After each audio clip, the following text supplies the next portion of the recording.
Good afternoon, everyone. My name is Jessica Raguso Fiella, and on behalf of Carasoft Technology Corporation, I would like to welcome you to our CimCor and Zscaler webinar, Beyond Visibility, CimTrak and Zscaler's Integrated Approach to Zero Trust. At this time, I would like to introduce our speakers for today's presentation. Robert Johnson III, CEO at CimCor, Mark Allers, VP of Business Development at CimCor, and Hansong Bae, Federal CTO at Zscaler. With that, I'd like to turn it over to our presenters of the day. Gentlemen, the floor is all yours. Thank you, Jessica. Hello, welcome to the webinar on Achieving Zero Trust with CimTrak and Zscaler.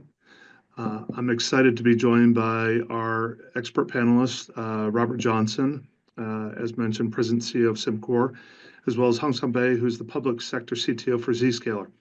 Welcome, and thank you both for participating. Thank you. Thank you. Glad to be on.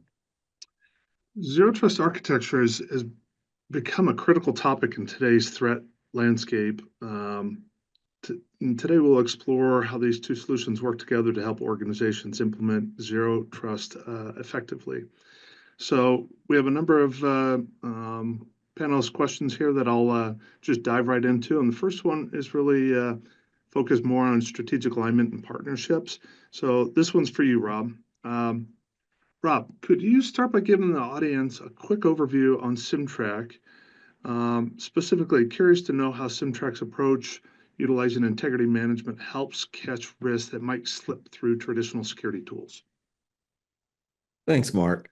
The CimTrak Integrity Suite is a cybersecurity and compliance platform that helps you identify unwanted and unexpected changes to your infrastructure.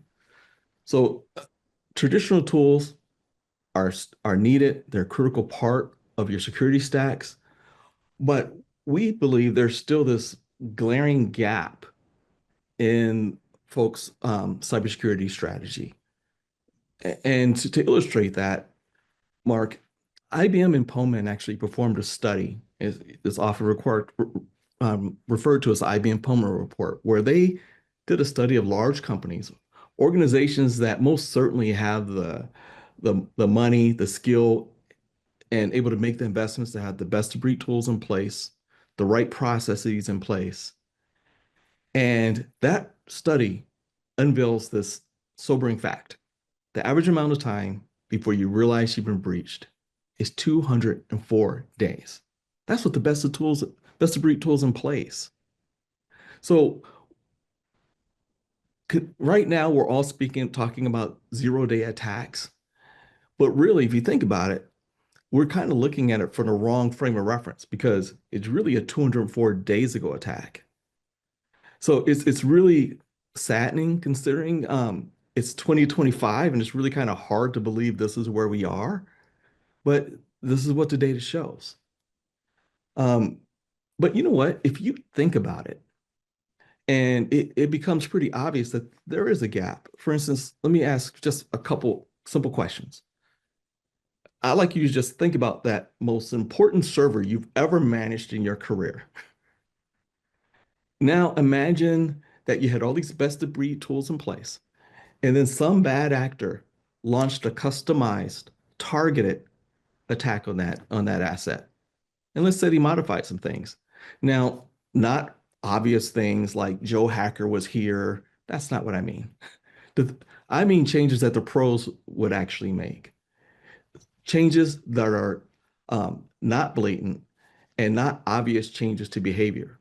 The more nefarious changes like backdoors or altering configuration changes, or what if it's an OT environment, changing key parameters and set points.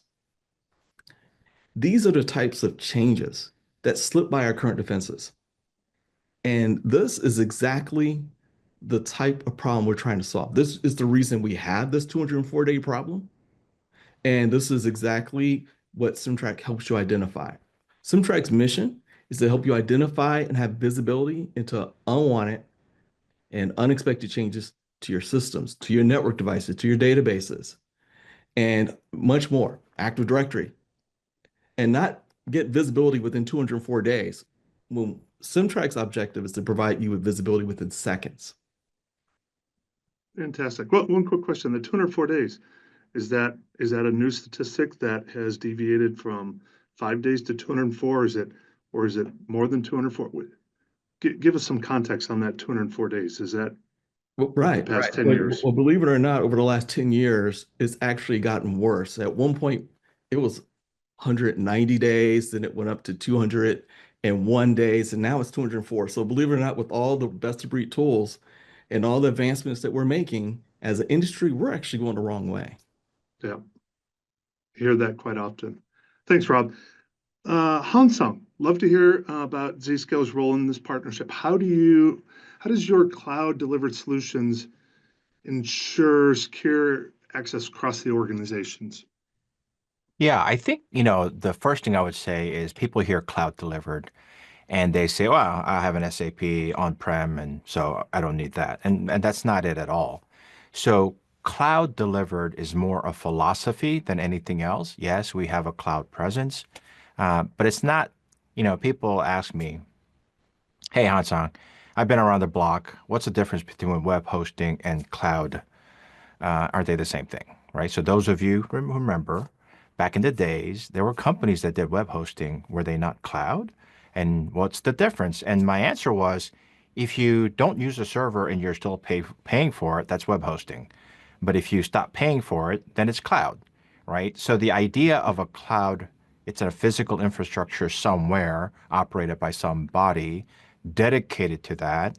And so that's the difference. However, the biggest difference of that mindset is what Rob just talked about, right? The 200 days or so. Why is that? Because cybersecurity and security in general is that finding that handful of transactions in a trillion, a tsunami of data.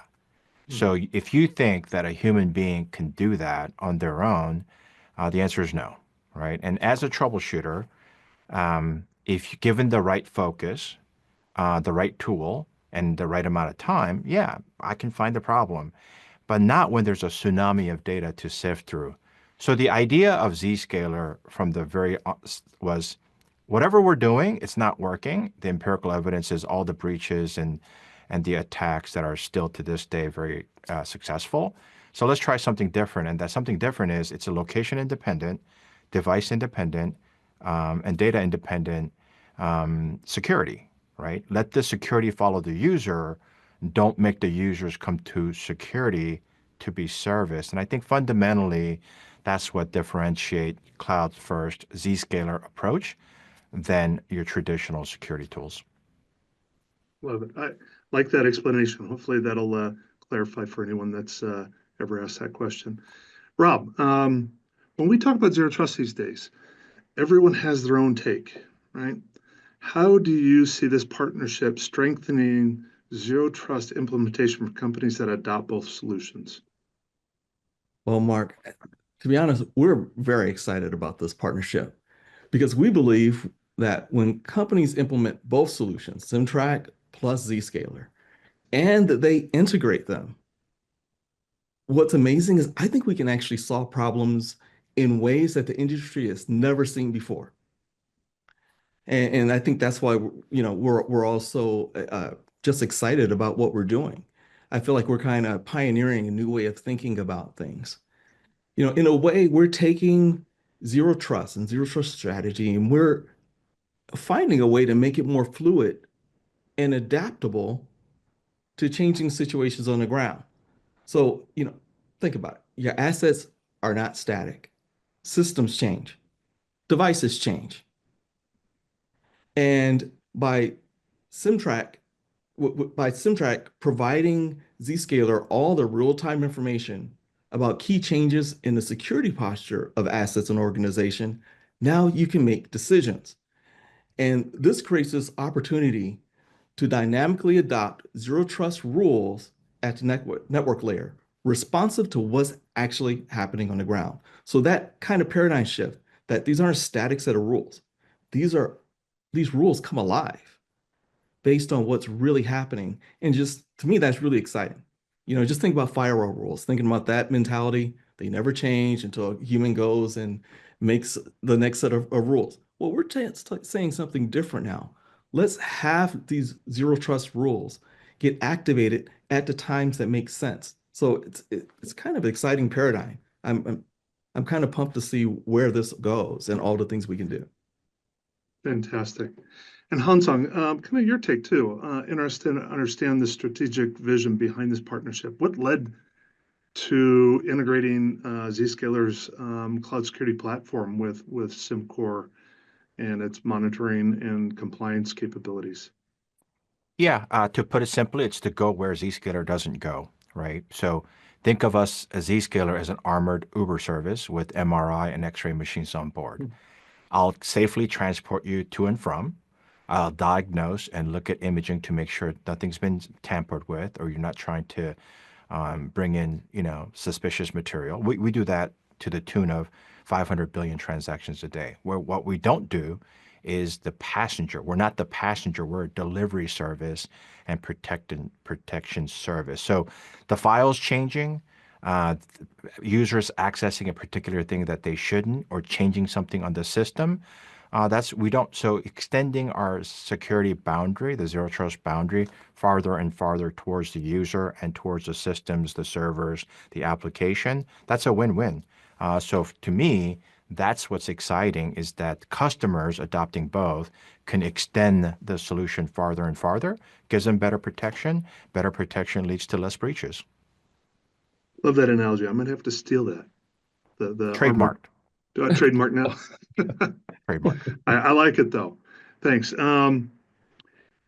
Compliance. Rob, many of our viewers kind of juggle compliance requirements. How does this integration make life easier for teams that are trying to meet frameworks like NIST 800-171, CMMC, or ISO 27001? Sure. Thoughts? I think I get what you're asking. Our integration actually automates compliance management. So what we do is we actually leverage CIS benchmarks and DISA STIGs. These are hardening standards to make sure that systems are configured according to industry best practices. And we use that data to provide insight into users through the lens of whatever compliancy they're interested in, such as CMMC or 800-171. So they can basically understand where they are in their compliance journey, at least from a technical controls perspective. So is CimTrak providing the evidence? CimTrak is providing the evidence. And that evidence tied with this integration now allows you to do things like activate enforcement rules when certain assets are no longer in compliance with one of those frameworks that you mentioned earlier, or if it's no longer hardened according to CIS benchmarks or DISA STIGs.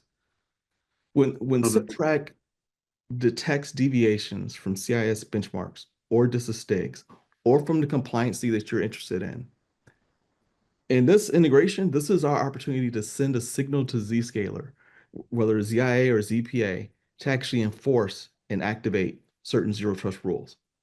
So looking at it big picture, this automation or an integration, from at least from a compliance perspective, it reduces the manual effort. And, you know, I'm sure folks would be happy to realize that this is something that can occur 24 hours a day because humans aren't required. And it helps organizations continuously meet their compliance requirements. Great. And this dovetails to a question for Hansung here is, what security gaps can now address together that neither company could either kind of fully solve on their own? Yeah, so it's more information, more signals coming from, again, things that Zscaler might not have privy to in the past. So that's a win-win. And I agree with Robert that, the saying that I have is automate or die. Hmm. And so in a couple different facets. Number one, on compliance side, everybody over rotates and says, I'm going to do a million things because I want my compliance to pass with flying colors. The problem with a million things is you need artifacts for those million things. And when when it's time to pass the audit and someone says, show me the receipts, you're scrambling, like most of us that do taxes, it's coming around the corner. Digging through shoe boxes don't work anymore. So having through automation, everything is timestamped and received and filed away in a place that you can show to compliance that you're doing what you said you're doing. The other thing is, humans, depending on humans at 0300, during a change control, to remember every single thing again and again and again is recipe for disaster. Everybody in infrastructure knows that Black Monday, weekend you do the change, and Monday you're dreading because something's about to break. And my experience, it's almost always change related, right? So through automation checkout, right? And same thing with compliance, doing that checkout, having that receipt, knowing that you can go to bed because the automation fact checks you and backs you up with everything that you need for compliance and change control, et cetera. And those are the fundamental blocks of zero trust and compliance. Not compliance shouldn't be an evil word. I know everybody here compliant, they go, compliance. But trust me, it's there for a reason. It's why, airline pilots who've flown 10,000 hours still use a checklist before they take off, right? And so the one thing I would say is let's not do the STIG anymore. Let's do a real time or RTIG, maybe that's a better word, right? Not one and done, because it's an evolving threat, evolving landscape. And so your threat posture and your STIGs of the world should be able to respond in real time. And that's what the two solutions coming together provides is real-time feedback, real-time enforcement. So back to this is a little bit off script, but so back to Rob, relative to the real time for STIGs and benchmarks. Can you address that real quick since Hansung brought that up? Sure. We believe CimTrak is probably the easiest way to actually implement that RSTIG, or basically continuous compliance, leveraging CIS benchmarks or DISA STIGs, and understanding as your configuration drifts from your expected state. I mean, Perfect. because that's when, that gives you the opportunity to actually take action, do something now, whether it's something manual that you take action, just to tweak a setting or so, or use it to actually enforce actions on the Zscaler side from a zero trust perspective. Fantastic, thanks. Changing a little bit of the topic more towards, question. I have to ask this question. Has your organization allocated a budget for implementing a zero trust stack or solution? And as everyone's answering that, I'll jump to the next question here. We're going to change topics a little bit more into the trust challenges, zero trust challenges and solutions. So Rob, what kind of hurdles are you seeing organizations face when implementing a zero trust architecture?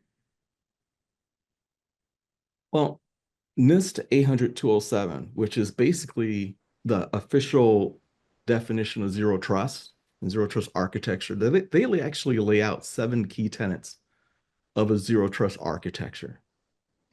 Now, tenet number 5 states, the organization must monitor and measure the integrity and security posture of all owned and related assets.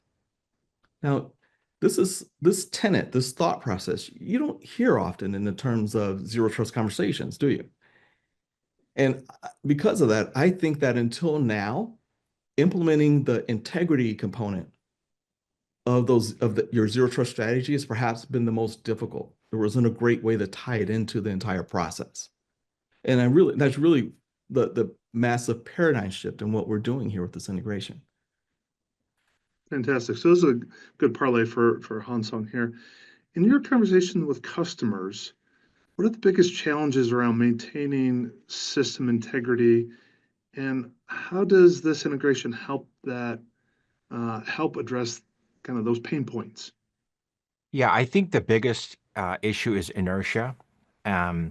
So, a body in motion stays in motion, right? And it's hard to deviate from that. So that inertia of faith in, hey, nothing's happened so far. The inertia of, oh, I have, security is already deployed. It's not like I'm running out there without a firewall. Oh, I have the EDRs. Oh, I have this vendor who says they can do the A to Z of everything. I have VDI. I'm fine. And we can talk about a lot of those things. VDI is kicking the can down the road. VDI takes care of secure access to a terminal, if you will. So I'll give you that. But what happens after that? They're on the network, right? Once you get inside the VDI, nothing has changed. They have unfettered access. And in fact, now they have 10 gig data center core attached access to their exploitation, right? So the idea here is that zero trust is a living, breathing thing, but people are very analysis to paralysis mode because there's so many vendors claiming zero trust, zero trust. So when you break it down to those pillars that Robert mentioned, it's in the NIST. It's a literal document, and I'm not using that word figuratively. It's a literal document. Don't over rotate. And also the other complaint that I see customers face or challenges they're faced with is, I'm too busy to implement this. And my answer to that in my head is, well, you or your replacement, when you fail, will execute this, right? So the right zero trust solution doesn't have to be onerous, doesn't have to be manpower intensive. And here's a key litmus test. Do you have to make a routing infrastructure change? If the answer is yes, that may not be a zero trust solution. That may be more along the lines of traditional legacy solution that we have, right? So because zero trust solution isn't about protecting the network becomes immaterial. I'm not saying it's not important. Of course it's important. But again, I say it, it's akin to breathing. We don't think about breathing. No one consciously says, breathe in, breathe out, unless you're at a hot yoga studio. Okay. Outside of that, we just do it. But again, if it stops, all hell breaks loose and you have about 90 seconds before you die. So yes, network is important, but that is the wrong place to focus your security on. The security should be on what device has changed, investigate that because it shouldn't have changed. What server has changed, investigate that because those are the handful of things that in a tsunami of data. So we need a way of giving users a, hey, come look at this. And we can do that by monitoring the right places at the right time. And it is not the network where you need to monitor. It's the user, the intent, the exceptions, and of course, the malwares and the phishing attacks. Those are elementary. We do that, billions a day. So I'm not worried about that. It's that human policy and the belief that the security I have is good enough because I haven't been attacked yet, right? So those are the key challenges our customers face. And Ram, one thing I hear from security teams is the challenge of maintaining visibility across these different environments. How does this integration improve that visibility between cloud and on-prem systems? Well, that is a source of anxiety for teams. And it's really no different than anxiety that parents actually feel. Think about that time you sent your kid off to summer camp or your son or daughter off to college. They're away and perhaps they're in a better environment and something they can grow in, but you still worry because it's not in your immediate environment anymore. They've moved off that on-prem, your home, into another facility. So visibility is important. We've all felt it as parents, but IT professionals, security professionals feel that same level of anxiety as our assets move from our on-prem environments into hybrid or cloud environments. So CimTrak offers this unified view of integrity across all assets, and Zscaler does as well. So in both cases, we're able to provide this seamless view, whether it's in a person's home using ZIA or, in your own data center or in the cloud using CimTrak. It really doesn't matter. You're able to provide the seamless view of everything that's occurring in your environment. But then as events occur, regardless of location, now we have this unique opportunity to merge our data and then take action and actually finally start adding this level of response and resiliency to our infrastructures, even though our infrastructures are more complex because they are now in many different locations. So this gives security teams, as you indicated, greater visibility, but it also provides that rapid response capability across multiple environments. So let me ask a follow-up to this, now more into the technical side of the equation. How does CimTrak actually work with Zscaler to enhance that real-time threat detection and response? Oh, sure. From a technical perspective, CimTrak integrates directly into ZIA and ZPA.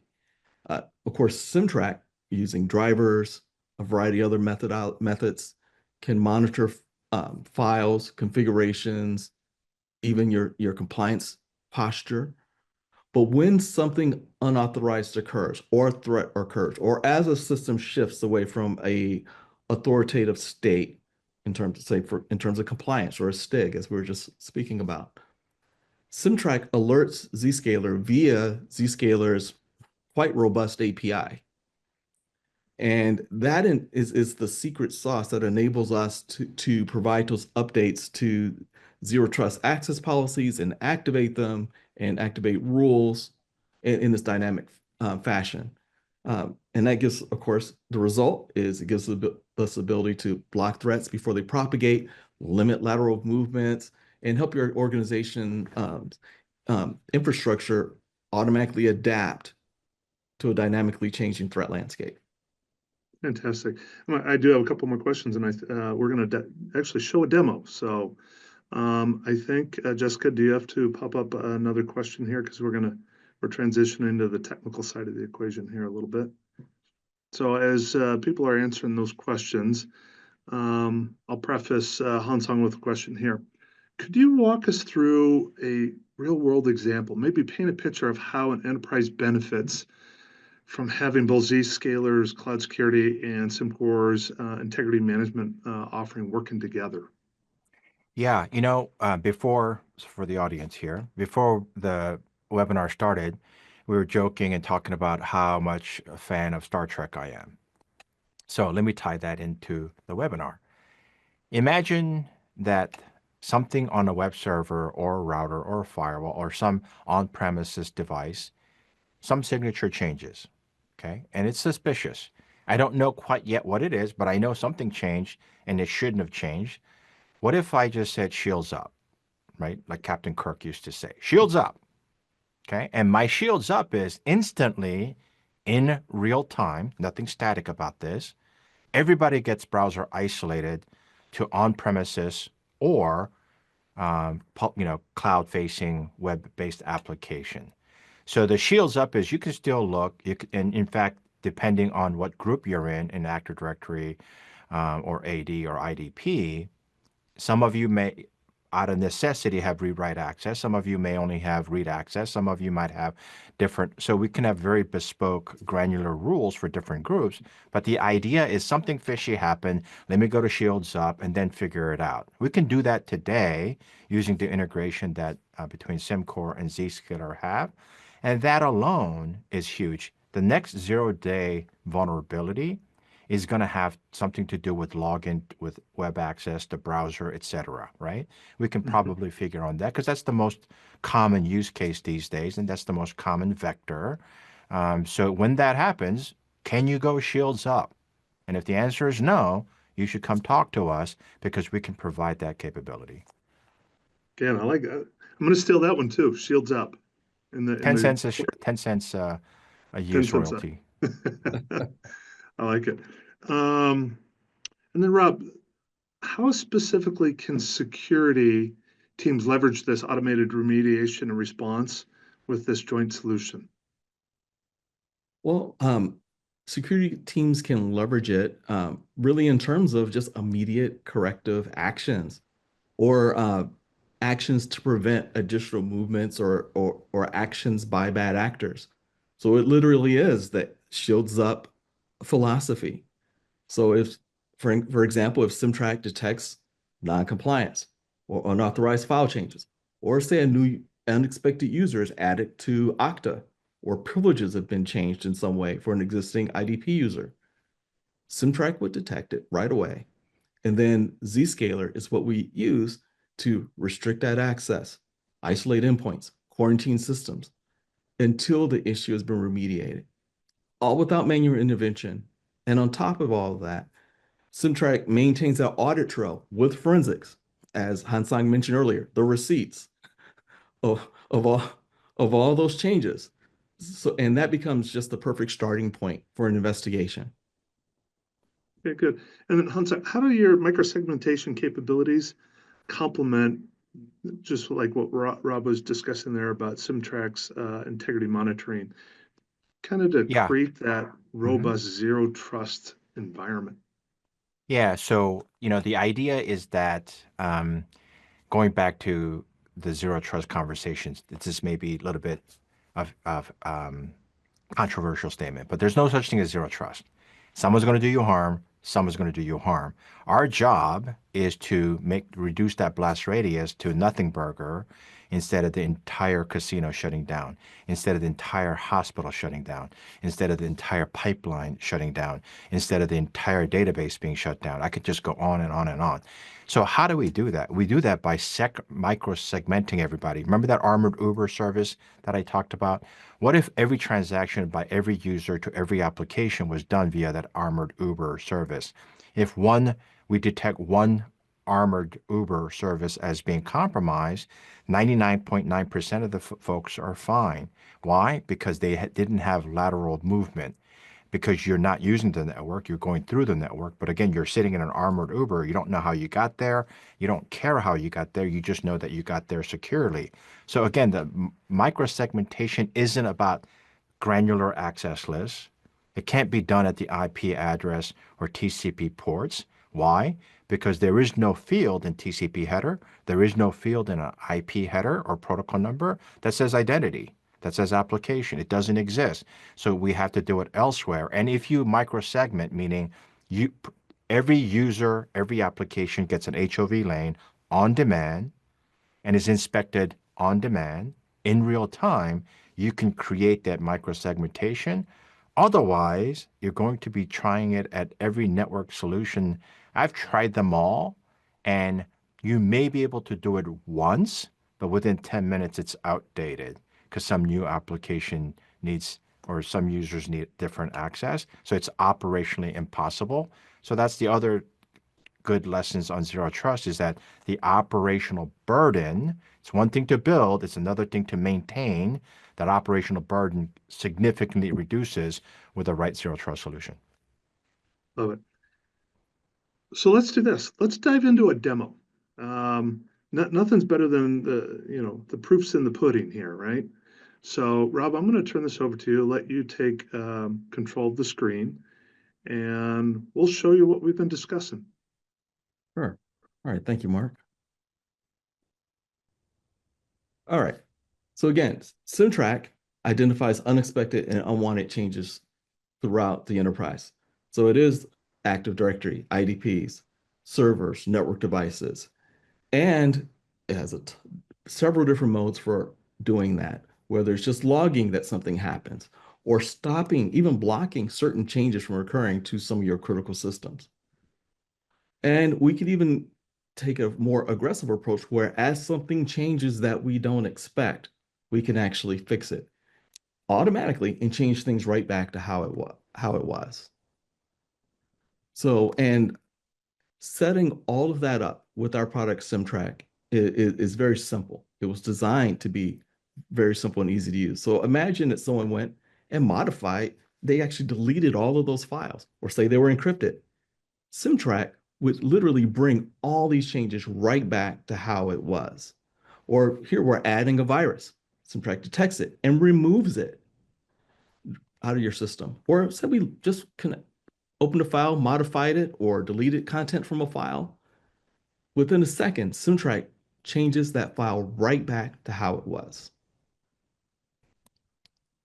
Now, after that, when we switch over to the management console, you'll see all the forensic information, all the receipts, exactly what occurred, whether it was modified, what was modified, who made the change, even the process that made the change.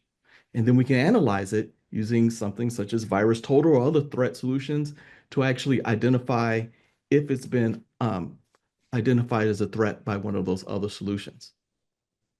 Now, ZIA, this is where things get very interesting. Imagine we take the power of what you just saw in terms of detecting a change right away and then reacting inside of CimTrak. But imagine we blend that with Zscaler. New set of possibilities occur. When that occurs, it's easy to set up by just adding API key in to CimTrak for ZIA, select what your assets you like to monitor, create a rule saying in Zscaler, if I detect a change, I want to trigger a particular rule in Zscaler. When that occurs, you just lock, which is establishing the policy, and you can see the policies in Zscaler here. From that point on, let's add a virus and see what happens. What we'll see is that in this case, CimTrak detected that virus, but then activated a policy in Zscaler directly because we can see it's a threat. And when that policy is activated, what we can do is isolate, for instance, access. And this is a Zscaler browser isolation screen because once that virus is there, it was compromised. Or limit access to different sites, or even block access to different apps or different websites. Now, we can do the same thing for in terms of integrity for ZPA and ZIA, and we can take it a step further in terms of compliance. Just think about DISA STIGs or CIS benchmarks. If you have a zero trust network and say you're using ZIA to allow folks on board into your network, if your system, if say it's a laptop or remote system, if it's no longer stigged, no longer meeting the requirements of CIS benchmarks, basically it's not hardened anymore, doesn't meet your standards for your organization. Question is, should it still be able to access your zero trust network, even using ZIA? Does it make sense to onboard that system into your network?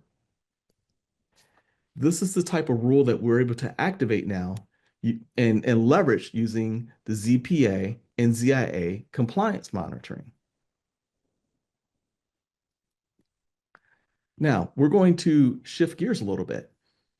So far, we've been speaking solely about changes to assets, whether it could have been a network device or a database or IDP, cloud infrastructures.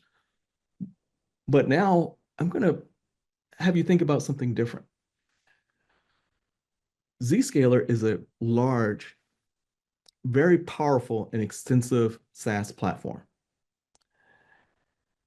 And every aspect of Zscaler has a variety of settings that give you the power to implement all of those zero trust rules. Question is, do you have an audit trail or do you have clear documentation for how your ZPA or ZIA environments have been configured? And do you know exactly when it's changed? And that's what we can also provide. We can actually monitor the ZPA and ZIA configuration itself. So and it's very simple for us to do.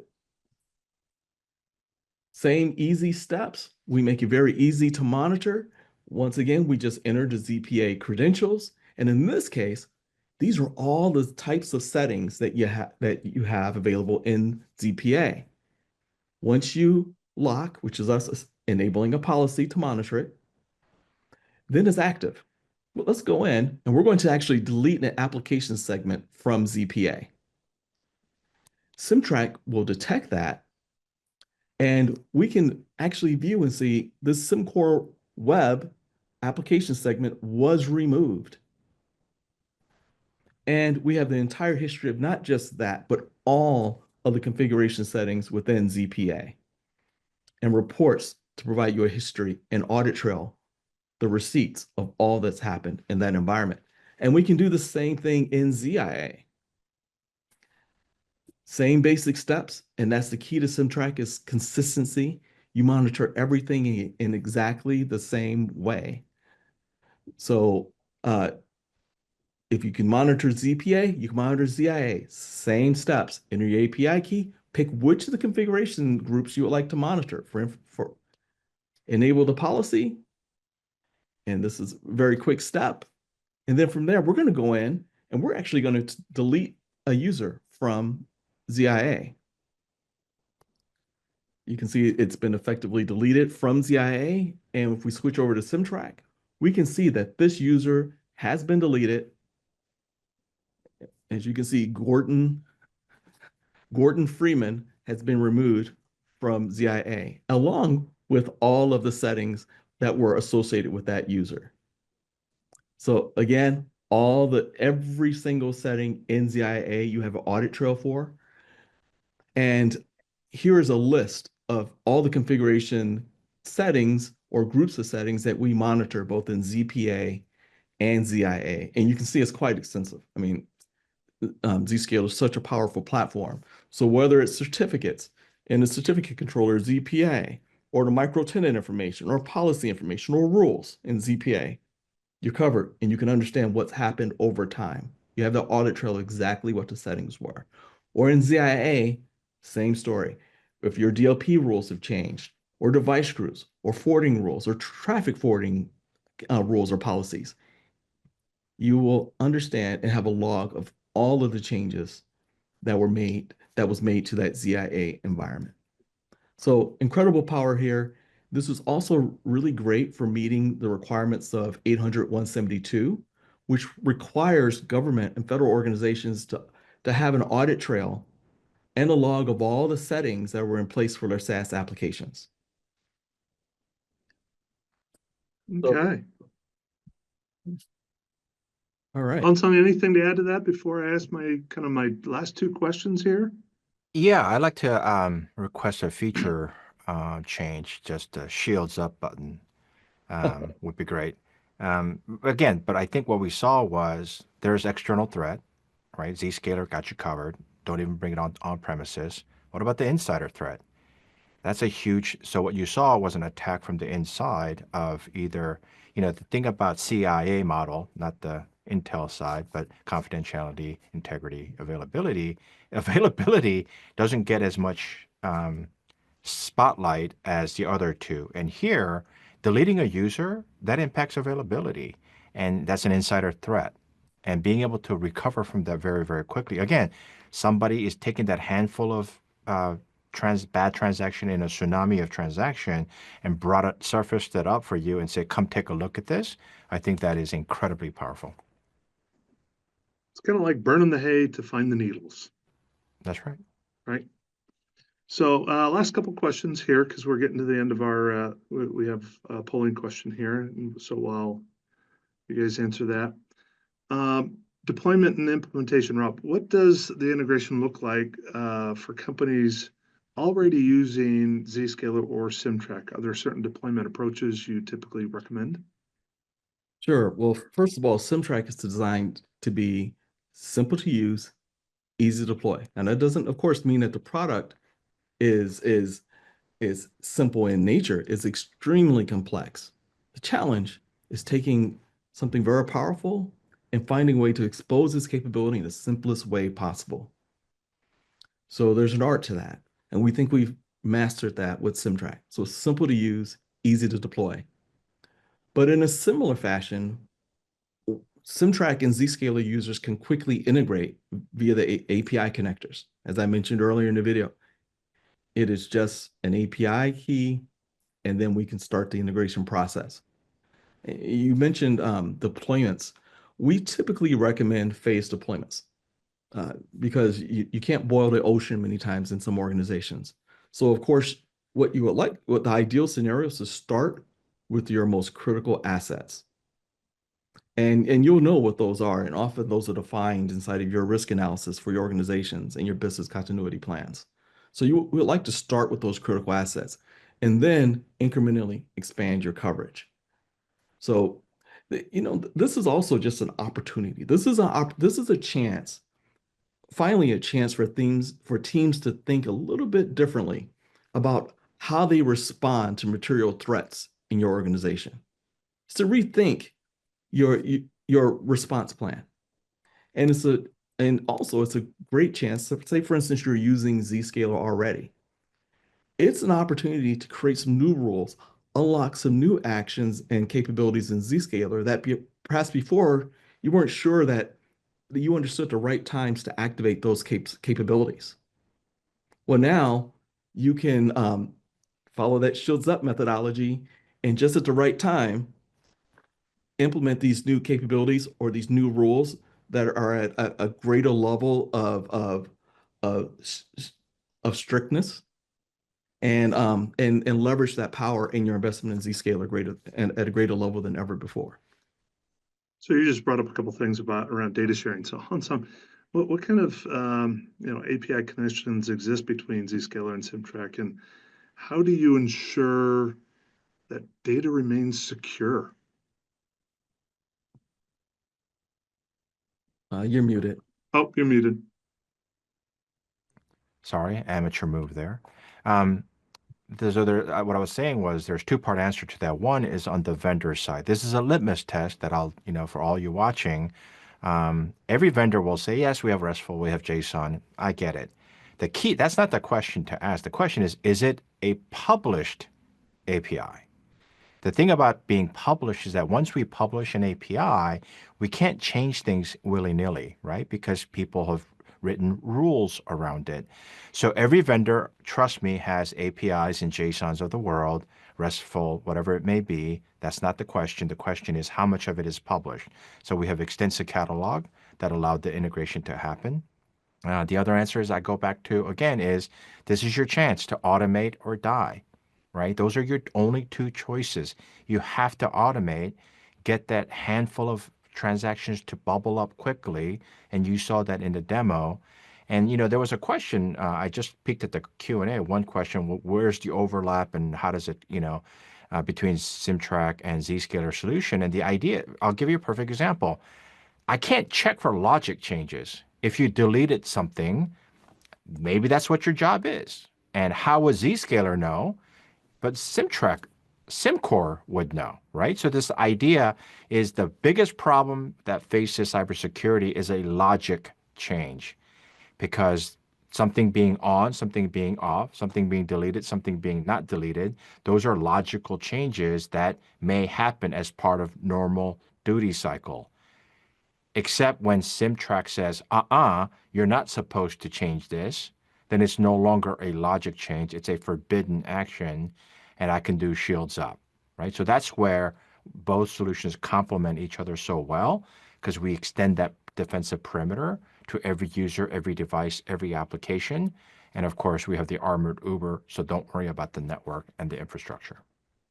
Yeah, it's like creating a closed loop environment, so to speak, for risk and change associated to that device Yeah, or that closed loop application. solution that actually works and is simple to implement, as opposed to a closed loop system that you have to babysit, monitor, look for drips, and do the plumbing and do the fitting and put the pressure valve on. Closed loop systems are not easy to do unless you have the right solution.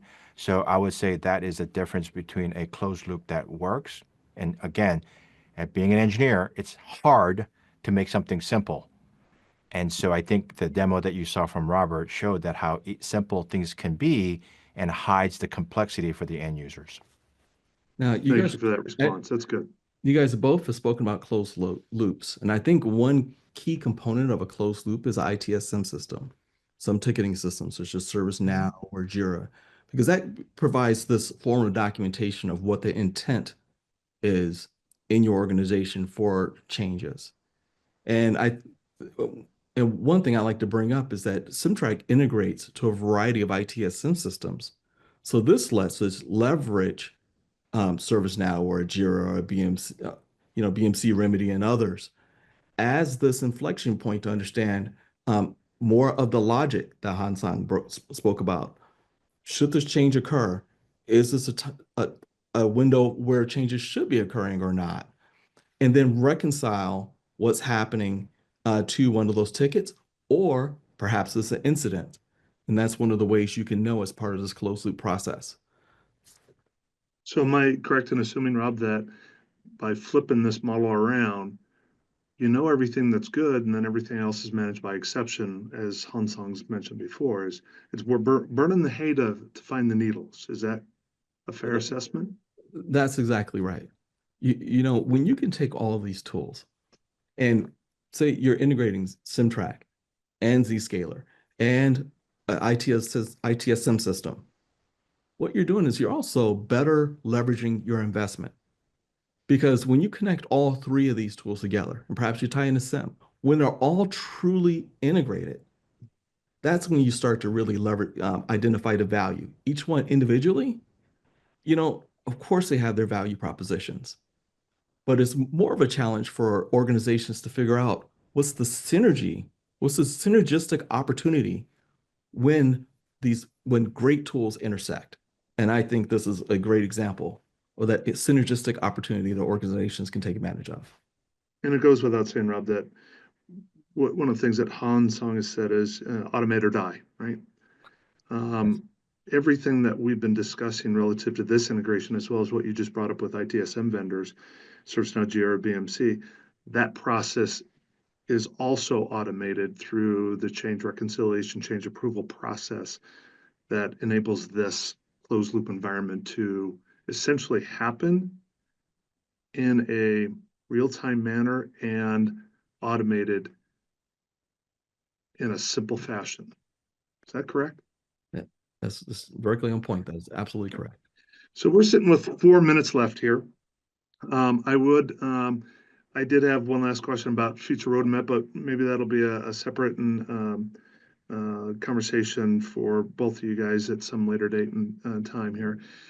What I'd like to do is open it up for any additional Q&A. And I have one last little thing that I'll address here that both for, thank you both for sharing your expertise today. For everyone attending, we're offering a special opportunity, a fully supported 30-day proof of value of CimTrak at no cost to help you see the solution in action in your own environment. This includes complete technical support to ensure that you get the most out of the evaluation. So I just want to preface that by saying, thank you for everyone joining the call here, and we'll open it up for Q&A.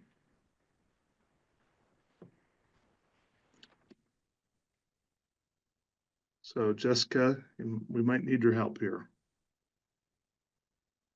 Okay. Please feel free to use the chat box or the Q&A box at the bottom of your screen. But I do see a couple questions in here. One of them might have been addressed,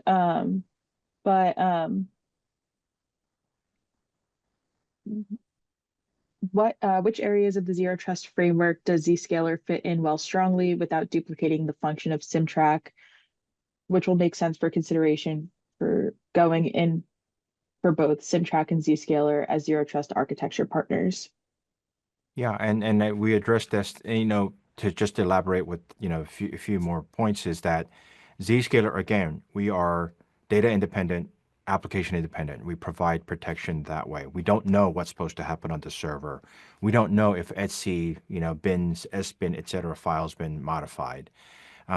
Could we do it? Yeah, but I call that the can-could problem. It can be done. It could be done with DLP policies and whatnot.